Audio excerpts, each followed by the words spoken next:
session. Joining us now, Stephanie Lee, Executive Director of the Mississippi State Board of Contractors. Stephanie, good to see you again. This is a fantastic event. It does the heart good to see all these youngsters working on all those projects in there. That's exactly right, and good to see you again, too. Yeah, so tell us how the construction industry is involved in this competition and just with the foundation in general. Well, the State Board of Contractors is the contractor licensing agency for the state of Mississippi. And the construction industry is very forward-thinking. So 25 plus years ago, they realized that we would be looking and facing a workforce shortage. So the leaders in the construction industry petitioned the legislature to self-impose an additional fee onto the licensing fees that we collect when contractors apply for a license. We collect that fee, and then we reinvest it back into workforce development, construction education, and craft training through programs such as the Mississippi Construction Education Foundation, as well as high schools, community colleges, and universities that have construction education and craft training programs in Mississippi. So you're putting your money where your mouth is, as they say, because you're investing in your future, essentially. That's exactly right. That's exactly right. And so what does it look like? What's the labor landscape look like in the industry right now? Been a bit of a slowdown in some construction areas just because of the Fed's action in raising interest rates, making it a little bit more expensive to borrow money for certain construction projects. But what's that looking like overall these days? Well, you know, Mississippi typically runs a little bit behind some of the other states when things start slowing down. So nationally speaking, housing starts are slowing down. But with the infrastructure bill, we'll see some projects coming out of that, and that's a good thing. Of course, having adequate workforce is always an issue, and so that's another reason why the skills competition like this one is good, to showcase the good workers that we have coming into the industry in Mississippi. Yeah. Well, because I know that certainly the last couple of years, virtually every industry has faced really a tight labor market. Construction certainly no exception to that. You need people that want to work and they can do well in the construction industry.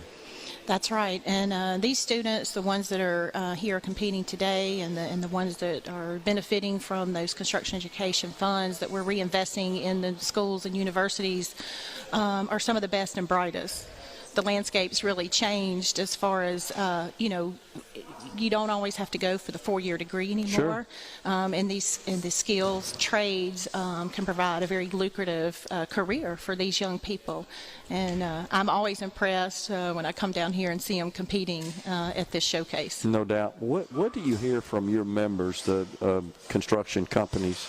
What do you hear from them with respect to the quality of youngsters we have in the state of Mississippi that are their future workers? Well, these kids, like I said, they're some of the best and the brightest. They're making really good grades. They're working in addition to going to school, and they're striving to improve themselves and build a career for themselves moving forward. And that's very impressive for today's young people. Yeah, no doubt about it. Are there similar programs to this in other states? Is this something that Mississippi modeled after other states, or did it have its genesis here in Mississippi? You know anything about that? Or I've talked with several other states, and so I have the privilege of getting to brag on Mississippi and the example that they've set. So other states do have some programs that are similar, but I'm proud to say I think Mississippi has the best program. And matter of fact, we're able to serve as an example to some of those other states. I talk with my counterpart at other agencies all across the nation, and they're always very interested in learning how we do that, how we're investing that money back into construction education and workforce development, and it's a privilege for me to be able to get to share that with them, and again, use Mississippi as a good example. Yeah. We got the legislature in session, as you know. Anything in particular that your members, your industry is looking for out of our legislature this year that you're focused on, talking to the legislators about? There was a bill that was passed last year that added some additional licensure requirements for residential contractors. There's a bill pending now. I believe it was on today's calendar, and that's going to conference, so we're keeping a watch on that. And then we have a couple of board members that'll be confirmed this year, and of course always our appropriation bill. We watch that. Yeah. So keeping an eye on a few things at least. Okay. Well, appreciate you coming on. Always good to see you, Stephanie. And great work here. And again, I commend your industry for really getting involved at this level. That's pretty important. And sort of guiding these kids on what is a potential career and a good career right here in the state of Mississippi. Yeah, well, thank you so much. We appreciate the opportunity to be here today. You got it. Thanks for coming on. We're taking a break right here. We've got SuperTalk News, Fox News coming up next because it is the top of the hour. And when we return, Wendy Clemens, Associate Superintendent for Secondary Education from the Mississippi Department of Education. We're in the Element Wealth Studios at the beautiful Mississippi Trademart.